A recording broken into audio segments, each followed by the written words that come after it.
साथियों, जब आप बचपन में अक्षर ज्ञान प्रारंभ करते हैं तभी से एक प्रश्न पूछा जाता है कि बताओ स्वर कितने हैं, व्यंजन कितने हैं। और बड़े होकर कॉम्पिटिटिव एग्जाम में भी ये प्रश्न पूछे जाते हैं कि वर्ण वर्ण कितने हैं, स्वर कितने हैं, व्यंजन कितने हैं।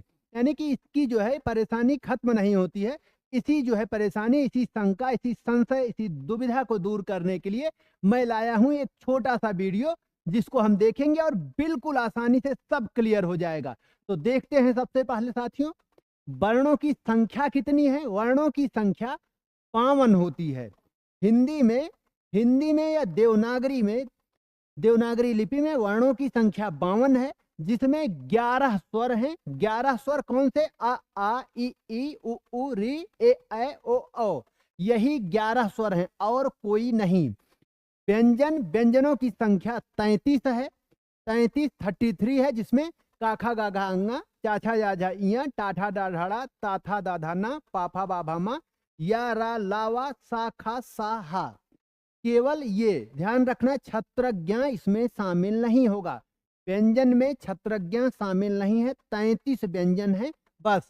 इसमें भी यारा लावा को अंतस्थ व्यंजन कहते हैं और शाखा साहा को उसमें व्यंजन कहते हैं।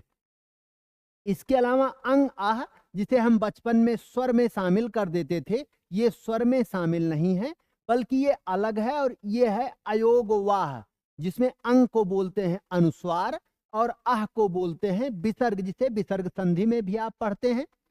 इसके अलावा जो छत्रज्ञ है, ये आता है संयुक्त व्यंजन में। व्यंजन नहीं, संयुक्त व्यंजन, यानी कि ये 2 व्यंजन से मिलकर बना है।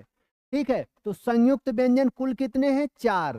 कुल 4 संयुक्त व्यंजन, जिसमें क्षत्रिय वाला छा जो बनता है का और सा सठ खोड़ से, त्रा जो बनता है ता और रा से, ता और रा से, ज्ञा जो बनता है ज और अया से। और ध्यान रखना है, ज्ञान वाले ज्ञा का सही उच्चारण है जिया। ठीक है, जिया, और इसलिए ज्ञान को कह सकते हैं जियान। और इसके अलावा है श्रमिक वाला स्रा जो बनता है सा और रा से। तो छत्रज्ञ और स्रा ये संयुक्त व्यंजन है। इसके अलावा 2 उत्क्षिप्त व्यंजन भी हैं। उत्क्षिप्त अर्थात जो उछाला गया, और इसमें शामिल है ढा और अड़ा। ढा और अड़ा, जिसमें इसमें बाईं तरफ बिंदु का प्रयोग होता है। बिंदु लगते हैं, ध्यान रखना है, बिंदु लगेगा तभी उत्क्षिप्त है।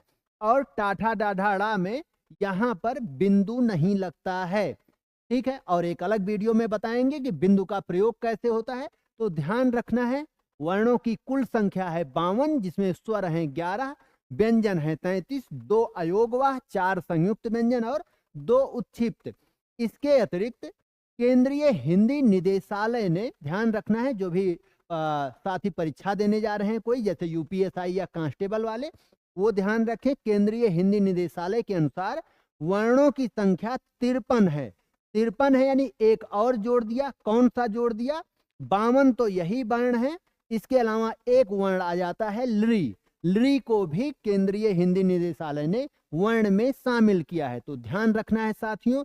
उम्मीद करते हैं सब क्लियर हो गया होगा। वर्णों की संख्या 52 है, जिसमें स्वर 11 और व्यंजन 33 हैं। इसी तरह के वीडियो के लिए लाइक, शेयर और सब्सक्राइब करें। चैनल को सब्सक्राइब करके घंटी भी प्रेस कर लें। धन्यवाद, मिलते हैं अगले वीडियो में।